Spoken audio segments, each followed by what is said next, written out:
जारी है और 2588 करोड़ की खरीदारी DIs ने की है। इंडेक्स फ्यूचर में मामूली 12 करोड़ की खरीदारी का आंकड़ा यहाँ पर नजर आ रहा है, लेकिन इंडेक्स ऑप्शन में देखिए FIIs ने 2502 करोड़ की इंडेक्स ऑप्शन में खरीदारी करके गए हैं।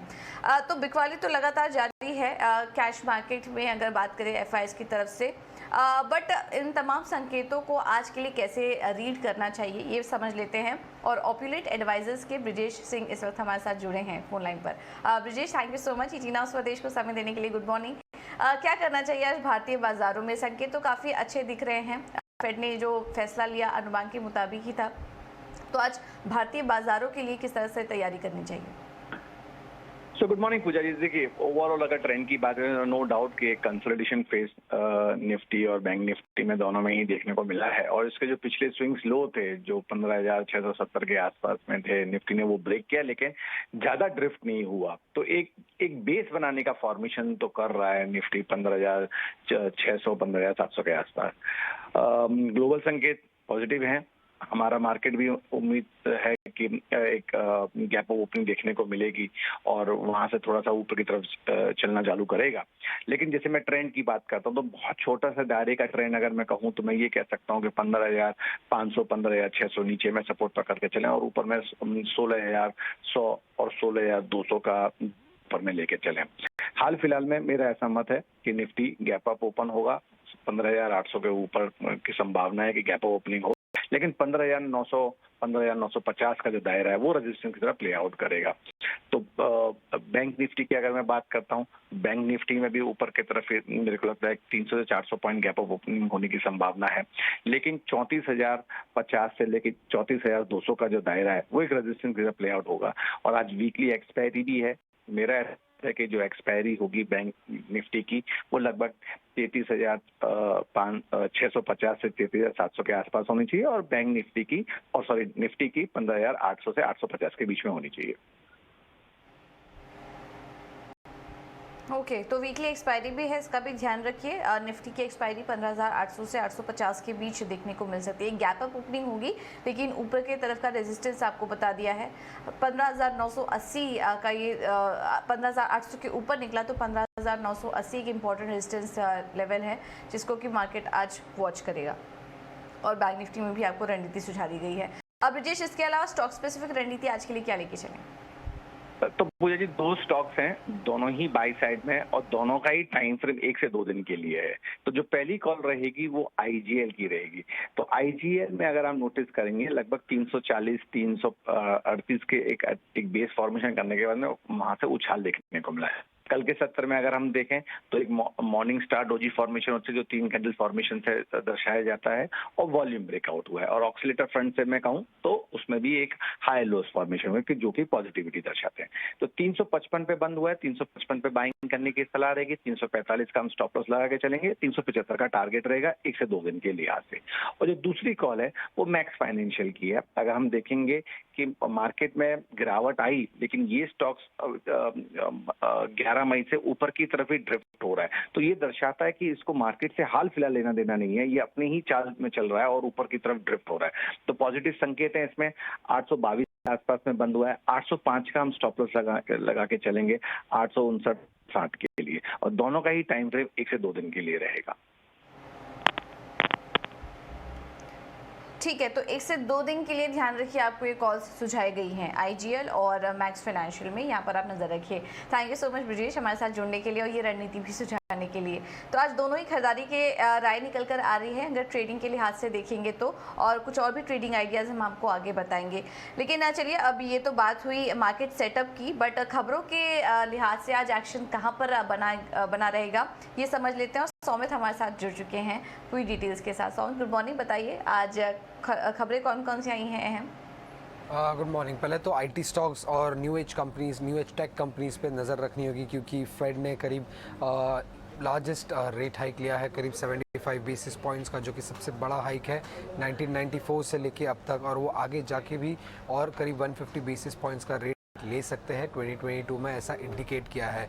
तो इसी दम पे थोड़ा बहुत कैश आउटफ्लो हमें देखने को मिल सकता है आईटी स्टॉक्स और न्यू एज टेक कंपनी से। उसके अलावा एचडीएफसी फोकस में रहेगा क्योंकि ईटी में ऐसा, इकोनॉमिक टाइम्स न्यूज़पेपर में ऐसा खबर आया है कि बैंक अपने 4 लार्ज स्ट्रेस्ड अकाउंट बेचने की बात कर रहा है टू एसेट रिकंस्ट्रक्शन कंपनी। करीब 270 करोड़ रुपए के लिए ये बेचा जाएगा, जिसमें से जी ग्रुप के सिटी नेटवर्क भी इंक्लूडेड है इस 4 स्ट्रेस अकाउंट में। उसके अलावा इक्विटास होल्डिंग और Equitas small finance bank focus में रहेंगे आज के ट्रेड में, क्योंकि आरबीआई ने रीअपॉइंटमेंट अप्रूव कर दिया है कंपनी के एमडी और सीईओ का, जो कि वासुदेवन है, 1 साल के लिए, और ये इफेक्टिव रहेगा जुलाई 23 से लेके अगले 1 साल के लिए। श्रीराम ट्रांसपोर्ट और श्रीराम सिटी यूनियन, मतलब श्रीराम ग्रुप कंपनीज फोकस में रहेंगे क्योंकि आरबीआई ने अप्रूवल दे दिया है वो मर्जर का। अब कंपनी ने ये मर्जर अनाउंस किया था दिसंबर में और उसका अप्रूवल अब उन्हें आरबीआई से मिल चुका है। उसके अलावा अगर हम देखें तो एनबीसीसी, क्योंकि उन्होंने मई मंथ के ऑपरेशनल अपडेट्स दिए जहां पे उन्होंने कहा है कि उन्होंने करीब 330 करोड़ का ऑर्डर विन किया है, और यूपीएल भी फोकस में रहेगा कि कंपनी का जो होली ओन सब्सिडरी है वो करीब 237 करोड़ रुपीस इन्वेस्ट करने वाला है over the next 2 year period. एस्ट्रॉन paper, क्योंकि कंपनी ने अपना नए प्लांट में प्रोडक्शन शुरू कर दिया है। महिंद्रा लाइफ स्पेस, क्योंकि उन्होंने एक नया प्रोजेक्ट लॉन्च किया है पुणे में। और आखिर में ग्रीन लैब इंडस्ट्रीज़, क्योंकि कंपनी का बोर्ड मीट है जून 28 को, जहां पे वो फंड रेस कंसिडर करने वाले हैं फ्रॉम नॉन प्रोमोटर एंटिटीज़, और उन्हें प्रेफरेंशियल बेसिस पे इक्विटी शेयर्स अलॉट कर सकती है कंपनी। ऑलराइट, बहुत बहुत शुक्रिया आपसे अमित ये सारी जानकारी देने के लिए। तो काफ़ी सारी खबरें आई हैं जहां पर कि आज नज़र आएगी, इसमें green land industries, Mahindra life space, एस्ट्रॉन paper, UPL, NBCC, Shriram transport समेत काफ़ी सारी कंपनीज रहेंगी। उसके अलावा आईटी और न्यू एज टेक कंपनीज भी आज फोकस में रह सकती हैं कल फेड फैसले के बाद। तो इन तमाम कंपनियों पर आज हमारी नज़र रहेगी। अब आगे बढ़ते हैं, और ये तो हमने इक्विटी मार्केट का सेटअप देखा, लेकिन कमोडिटी मार्केट में आज किस तरह की चाल रह सकती है ये भी समझ लेते हैं। और रणनीति बताने के लिए हमारे साथ एचडीएफसी सिक्योरिटीज़ के तपन पटेल मौजूद हैं। तपन, गुड मॉर्निंग।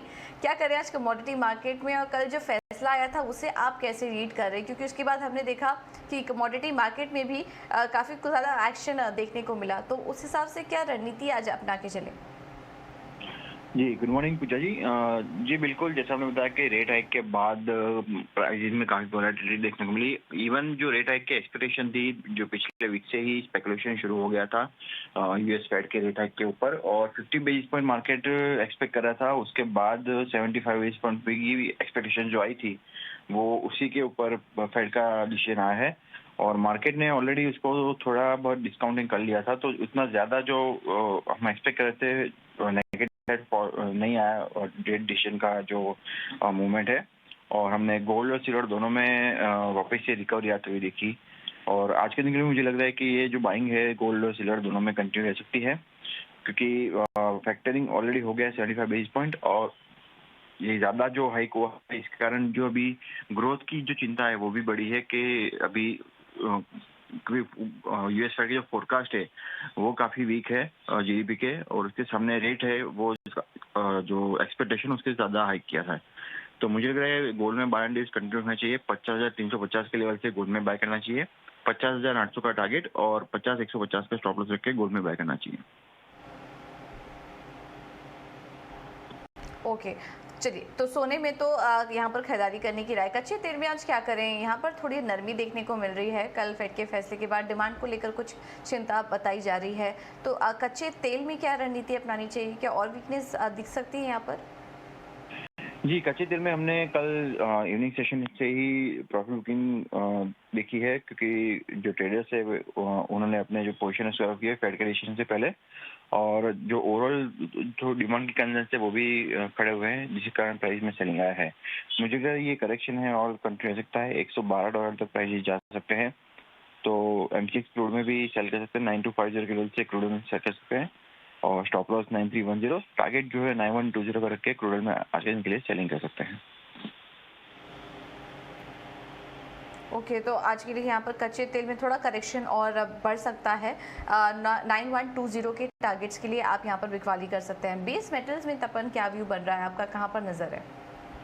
बेस मिनट्स में मुझे लग रहा है आज के दिन के लिए में बाइंग रह सकती है। वीकर डॉलर और जो एशियन इंडाइसिस है वो भी स्ट्रॉन्ग ओपनिंग है और मुझे लग रहा है उसका फायदा बेस मिनट्स को मिलेगा। तो काउंटर कॉपर, जिंक और एल्यूमिनियम 3 रखने चाहिए। उससे मुझे लग रहा है कि जिंक में काफ़ी अच्छा सेटअप है, तो मुझे लग रहा है जिंक में बाय करके चलना चाहिए। 315 के लेवल से बाय करे, टारगेट 321 और स्टॉप लॉस जो है 312।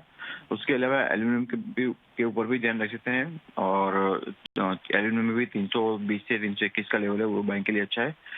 रेजिस्टेंस ऊपर में 225 और स्टॉप लॉस जो है 218 के लिए एल्यूमिनियम बाय कर सकते हैं। Okay, thank you so much Tapan, ये सारी रणनीति सुझाने के लिए। तो एल्यूमिनियम भी अच्छा लग रहा है, यहाँ पर भी आप खरीदारी करके चल सकते हैं।